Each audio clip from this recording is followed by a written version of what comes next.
بەرەو یادی 46 ساڵەی دامەزراندنی یەکێتی نیشتیمانی کوردستان و 45 ساڵەی هەڵگیرسانی شۆڕشی نوێ گەلەکەمان.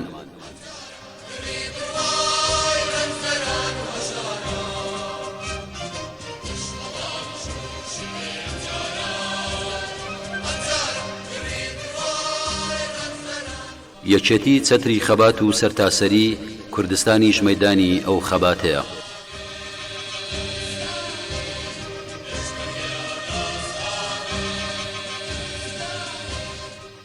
لە شەوەزەنجی تاریکیدا دڕمان بە شەوەزەنجی ناومێدیدا لە بەهاری 46 ساڵەشدا نوێبوونەوە سەردەخەین.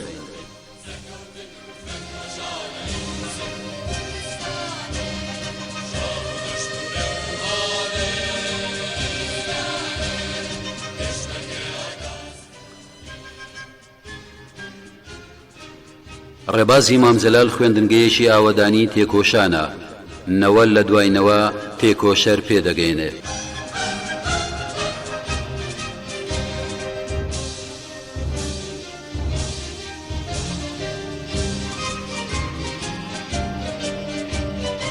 سەرکردایەتی نوێبوونەوە خوێندکاری بامەشی ڕێبازی مامزەلال و پێشمەرگەی وەفاداری شۆڕشی نوێن.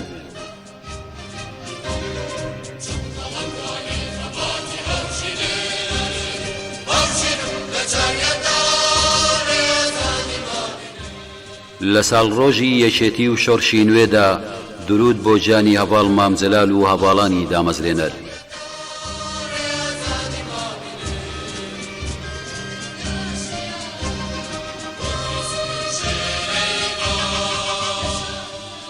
ژنان و کچانی ڕیزەکانی یەکێتی پێشڕەوی تێکۆشانی سیاسی و کۆمەڵایەتی ژنانی کوردن، سەرمایەی گەشانەوەی خەباتی دیموکراسین.